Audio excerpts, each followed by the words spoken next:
Aujourd'hui, j'ai généré 504 euros grâce à mon business de nettoyage et dans cette vidéo, je vous emmène avec moi dans la journée qui s'est écoulée. Vous allez voir comment j'ai réussi en seulement 2 heures à générer ce chiffre d'affaires et quel est le quotidien d'un entrepreneur dans le nettoyage. Aujourd'hui, j'interviens sur le nettoyage d'une façade. C'est un nettoyage un peu spécial parce que la cliente a été victime d'attaques au cocktail Molotov. Ça a laissé de la suie sur la façade et elle cherche une entreprise pour le nettoyage. Là, ce que je suis en train de faire, avant d'aller sur le chantier, je vous montre, c'est d'écrire une décharge de responsabilité que je vais faire signer à la cliente, tout simplement parce qu'on est dans un cas de figure un peu spécial.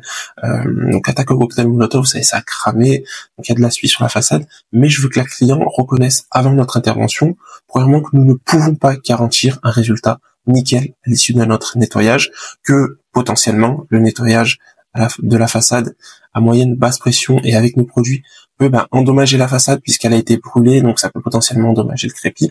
Et globalement voilà, donc là vous avez la décharge de responsabilité. Je me suis servi de ChatGPT pour pouvoir l'écrire et elle est très correcte, donc voilà. Comme vous avez pu le voir juste avant, aujourd'hui j'interviens sur un nettoyage de façade.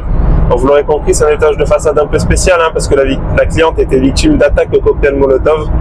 Ça m'a un peu surpris quand elle me l'a annoncé. Bon, l'avantage de cette prestation, c'est que l'expert de son assurance est passé. C'est son assurance qui prend en charge le nettoyage. Et son expert lui a indiqué que le nettoyage avait peu de chances d'aboutir et qu'il faudrait sûrement faire un ravalement de façade. Donc voilà, la cliente sait aujourd'hui que l'on intervient parce que dans le processus de l'assurance, on est obligé de passer par un nettoyage avant d'effectuer le ravalement de façade. Mais elle n'a pas de grands espoirs. Alors, moi, si je peux lui éviter le ravalement de façade et lui remettre sa façade comme neuve, ça serait top. En tout cas, c'est mon objectif ce matin. Et voilà, ce qui est sûr, c'est que je prendrai aucun risque sur ce nettoyage. Je vais pas prendre le risque d'abîmer son crépi, même si je vais lui faire signer la décharge de responsabilité avant que la prestation démarre. Je prendrai pas le risque d'abîmer son crépi. Je prendrai pas.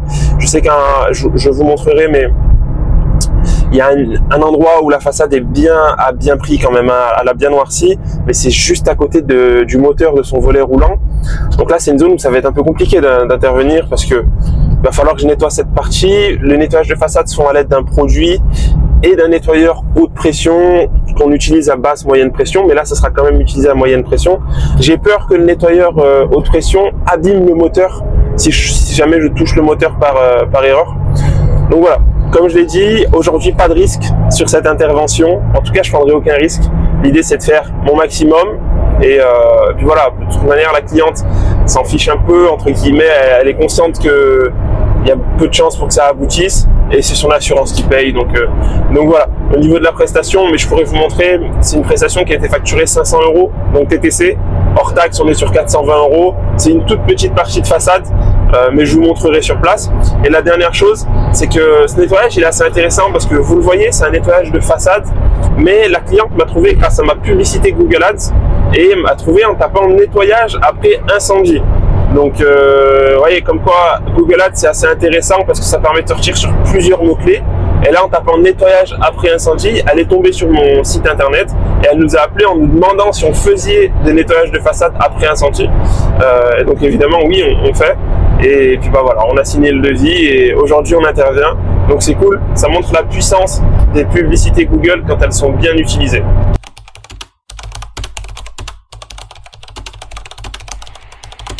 Bon, vous le voyez, rien de dramatique, mais quand même à certains endroits, la suie est bien présente.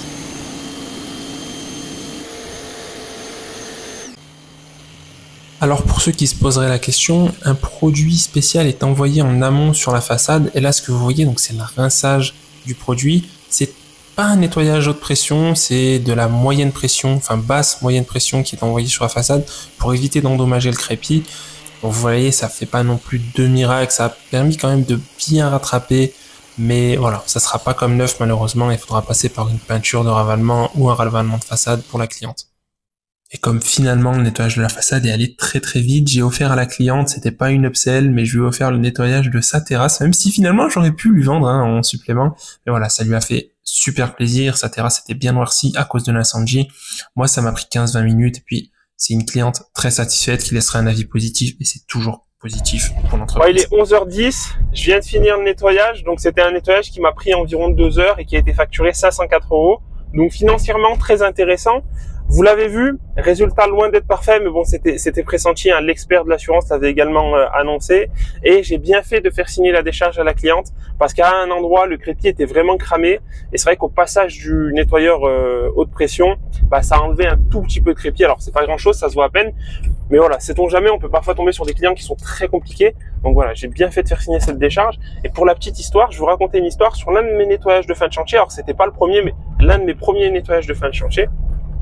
À l'issue du nettoyage, le client se plaint et m'annonce que on a micro-rayé les vitres. En fait, il y avait des micro-rayures présentes sur l'ensemble des menuiseries. Et alors nous, nos techniques de nettoyage sur les nettoyages de fin de chantier, en plus on utilise une machine pour nettoyer les surfaces vitrées. C'est impossible que ça laisse des micro-rayures. Le problème, c'est que ces micro-rayures, elles n'étaient pas visibles avant notre intervention, tout simplement parce que les fenêtres n'avaient pas été protégées et qu'elles étaient pleines de poussière, mais vraiment pleines de poussière. On voyait même pas à travers les fenêtres. Donc nous, quand on a fait le nettoyage, forcément, tous les petits défauts de la fenêtre se voient. Et donc voilà, le client très mécontent. Pour lui, c'était de notre fait, ces micro-rayures, a donc fait appel à son assurance. C'était un devis pour le changement des menuiseries estimé à 20 000 euros. Donc vous imaginez. Mais voilà, beaucoup de chance, c'est-à-dire donc le client a fait appel à son assurance, j'ai également fait appel à mon assurance et on a fait intervenir un expert parce que j'étais sûr de mon fait, sûr que c'était pas moi ou l'un de mes gars qui avait rayé les fenêtres. Donc l'expert est venu sur place, a vu l'étendue des rayures et a conclu que la prestation de nettoyage n'a pas pu occasionner les rayures. Mais voilà, aujourd'hui sur un nettoyage fin de chantier, je fais souvent signer une décharge par rapport à ça, par rapport aux fenêtres. Là, c'était pas le cas et j'ai eu de la chance que l'expert aille dans mon sens. Mais l'expert, c'est qu'un humain et finalement, il aurait pu se dire, écoutez, je sais pas, et dans le doute, faire 50-50 sur la prestation. Donc 50-50 sur 20 000 euros, c'est quand même 10 000 euros de charges à payer pour l'entreprise. Donc surtout au début, ça peut mettre en grande difficulté et même décourager et pousser à stopper l'activité. Donc là, c'est tout bon pour cette première partie de matinée et ce premier nettoyage. Là, je vais rentrer au bureau. J'ai pas mal de boulot sur l'ordinateur.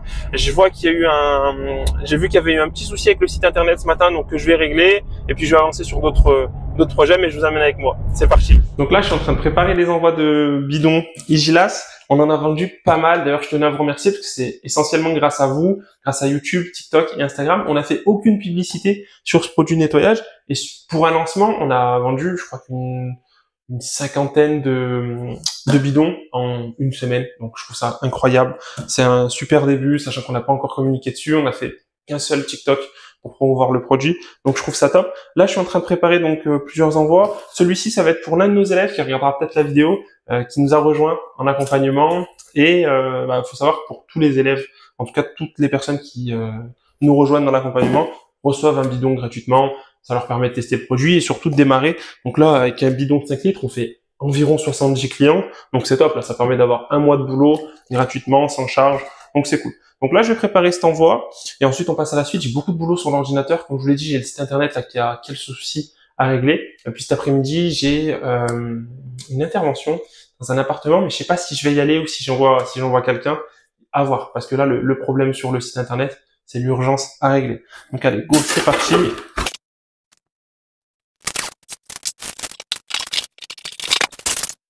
Et voilà, c'est tout bon pour ce colis. Ça me fait penser d'ailleurs, le code promo qu'on avait annoncé au lancement et qu'on avait donné sur YouTube est plus d'actualité. Mais si vous voulez un autre code promo de 10%, n'hésitez pas à me demander en commentaire. Tous ceux qui demandent, je leur ferai un code promo personnalisé. Donc, pour avoir 10% sur un bidon de produit. Donc, n'hésitez pas à faire la demande en commentaire. Alors j'ai eu un souci ce matin avec le site internet, mais visiblement tout semble avoir été remis en ordre. Je pense que c'était un problème serveur, donc indépendant de notre volonté. Donc là, tout a l'air de fonctionner. Sur le site, vous pourrez me dire ce que vous en pensez, mais je pense que je vais rajouter un bouton qui permettra de prendre rendez-vous, pouvoir réserver un appel et en savoir plus sur ce qu'on peut proposer. Donc ça, c'est quelque chose que je ferai tout à l'heure. Là, ce que je vais pouvoir faire avant de repartir, c'est gérer mes termes de recherche sur Google Ads. Vous le savez, c'est à faire. Si vous avez une campagne Google, c'est important tous les 2-3 jours de venir voir ces termes de recherche et supprimer les termes de recherche parasites. Donc là, on va voir si on en a de nouveau. Ménage et nettoyage, typiquement, on va pouvoir le sélectionner. Mais sinon, sur le reste, ça a l'air ok. Ah, ça, on prend pas. Prestation de ménage ponctuelle. Femme de ménage. Vous voyez, il y en a quand même quelques-uns. Il faut le faire quasiment toutes les semaines. Aide ménagère. Cleaning service, ok. Ça, c'est un concurrent, on supprime. Donc voilà, je vais prendre le temps de bien supprimer tous les mots-clés et ensuite on va pouvoir passer à la suite de la journée. Bon, je me suis changé. Là, je suis rapidement reparti. J'en ai pas pour longtemps, mais j'ai rendez-vous avec un client. Je vais lui installer sa boîte à clés. Donc, c'est dans le cadre de la conciergerie. On a une activité de conciergerie de location de courte durée. Et voilà. Donc ça, c'est un petit service connect pour les entrées sécurisées. On va faire l'installation de la boîte à clés. C'est moi qui vais m'en charger. Puis c'est l'occasion de rencontrer le client. Je l'ai jamais vu. C'est pour ça que je me suis mis. Je suis un peu plus propre sur des rendez-vous un peu pro. On a toujours plusieurs casquettes quand on est gérant d'une entreprise de nettoyage. Donc là, je me suis rapidement changé. Cet après-midi, j'avais le nettoyage d'un appartement. Bon, vous le verrez pas dans le vlog parce que je vais pas y aller. Je vais pas faire ce nettoyage d'appartement. Je vais envoyer quelqu'un qui travaille avec moi pour sur place. C'est ça qui est super cool avec les business de nettoyage. En tout cas, quand son business il tourne, on n'en entend pas beaucoup parler, mais c'est un business qui est facilement délégable. Le nettoyage, ça se délègue assez facilement. Là, c'est un gros chantier cet après-midi. J'ai plus le montant exact, mais voilà, plus de 500 €. Et je sais que la personne va y aller, elle va passer 5-6 heures sur place, elle est payée 35 € de l'heure, donc même pour la personne qui va, c'est super intéressant, 35 € de l'heure, sachant qu'elle n'a pas de matériel à fournir, on paye l'essence, on paye tout ce qu'il faut, c'est 35 € de l'heure dans sa poche. Bon, après, il faut payer l'URSSAF, mais voilà. Mais voilà, moi, ça me permet, donc ça va peut-être me coûter 200-250 € sur un chantier où ça me rapporte 500 €, mais au moins, je serai pas sur place. Donc, je vais pas faire l'intervention parce que j'ai d'autres boulots, enfin, j'ai beaucoup de travail, notamment sur l'ordinateur. Tout ce qui est en lien avec le site internet, la gestion des commandes au niveau des colis, il y a cette grosse partie à gérer. J'ai une grosse partie à gérer sur un autre dossier, pareil, toujours sur internet. Donc voilà, cet après-midi, je pense que je vais rester au bureau. J'attends confirmation du gars, mais normalement, je ferai pas l'intervention. Donc voilà. Là, on est parti. Je vous amène toujours avec moi, comme d'hab. On va installer la boîte à clés. Je vais vous montrer. C'est super simple à installer. Ceux qui n'en ont jamais fait, une visseuse et go.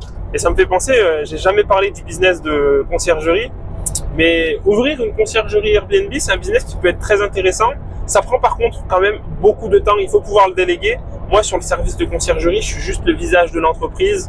Je me présente auprès des clients. Voilà, je fais les interventions un peu spéciales comme là, l'installation de la boîte à clés. Par contre, je fais aucune prestation de nettoyage. Donc, si vous ouvrez ou si vous envisagez d'ouvrir une conciergerie Airbnb, ce qui peut être bien, c'est de sous-traiter la partie ménage, parce que là, c'est clairement du ménage dans des appartements.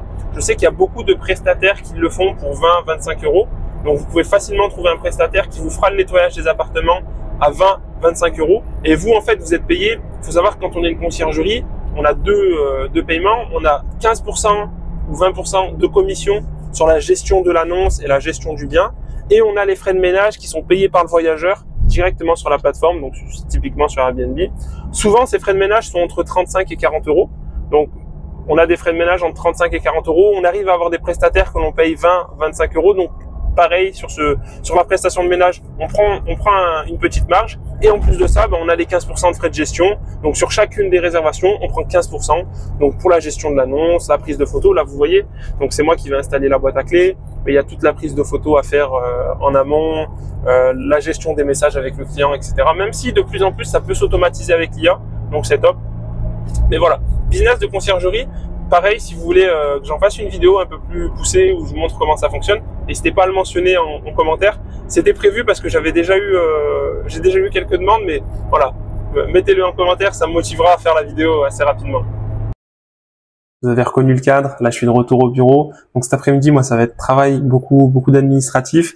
Je peux vous montrer toute la gestion des appartements. Donc là, je suis en train de configurer les messages automatiques d'arrivée et de sortie sur Booking.com. Et j'ai aussi, là, je suis en train de travailler sur l'une des plus grosses mises à jour, la plus grosse mise à jour qu'il n'y a jamais eu sur notre formation liée à l'accompagnement que l'on propose. Alors, je peux vous montrer si vous voulez. Je l'ai jamais montré. Vous voyez, donc lancer un business de nettoyage rentable. Donc là, c'est tous les modules. Donc il y a vraiment tout. Il y a une vingtaine de modules. C'est ultra complet. On voit vraiment tout. Et donc je suis en train de travailler sur la mise à jour de tous les chapitres présents dans ces modules. Ça va vraiment être, franchement, j'en suis super fier. Là, le résultat, c'est pas à 100% fini. J'espère finir d'ici la semaine prochaine, mais je suis super fier du résultat. C'est ultra complet. Il y a vraiment la réponse à toutes les questions possibles et imaginables. Je peux vous montrer un petit peu. Donc, il y a les fondations. On a plusieurs chapitres. Donc, pourquoi le business de nettoyage, les bases, attention au FOMO. Donc voilà, les fondations, c'est un peu lié au mindset. Donc le statut juridique à choisir parce que On démarre pas forcément en micro-entreprise en fonction de son statut actuel et de la niche que l'on va choisir. Donc définir sa niche, c'est hyper important. Le matériel et les produits nécessaires en fonction de la niche que vous allez choisir. Donc, voiture ou camionnette, voilà, c'est une question qu'on pose souvent. Donc, j'en ai créé un module, ça c'est tout nouveau. Définir et créer son identité de marque. Donc, là, on voit comment définir et on voit comment créer une identité de marque. Ça va très loin. On voit même comment faire un dépôt de marque à l'INPI. Donc, c'est assez intéressant. Créer un site professionnel. Donc là, il y a plein de chapitres parce que on a deux manières de créer un site internet, soit avec Hostinger, comme j'ai pu le montrer en vidéo, soit avec WordPress, pour avoir un site beaucoup plus pro, beaucoup plus puissant, un peu comme le site digilas.com. Donc ça, je montre comment faire un site avec WordPress. Et il y a notamment, pareil, c'est tout neuf, les bases du SEO. Je vais vous donner, j'apprends en tout cas dans la formation, les bases du SEO pour pouvoir bien positionner son site sur Google. C'est ultra important. Donc après, créer et optimiser sa page Google, définir son persona, créer et optimiser sa page Facebook, Instagram, comment créer et créer des publications sur Instagram, Facebook, TikTok de manière automatique assez rapidement, comment faire le meilleur devis possible, Google Ads, Facebook Ads, stratégie d'acquisition gratuite, parce qu'il y a plein de stratégies d'acquisition gratuite que je montre dans la formation, acheter des leads, parce qu'on peut acheter des leads, technique de nettoyage, et enfin, formation de nettoyage diogène, ça aussi c'est tout nouveau, mais dans l'accompagnement, on a choisi d'inclure toute la formation de nettoyage diogène que l'on a et que l'on offre aux franchisés. Je l'ai mise dans l'accompagnement parce que le nettoyage diogène, c'est une niche qui rapporte énormément. Et du coup, voilà, c'est présent dans l'accompagnement. C'est une grosse mise à jour. Ça me demande beaucoup de boulot. Mais je vais pouvoir bien avancer cet après-midi, comme je me suis libéré du nettoyage de l'appartement. Donc là, pour finir, moi, la journée, ce qui m'attend, donc c'est de bien gérer donc là toute la partie booking avec ces 3 appartements, notamment les messages.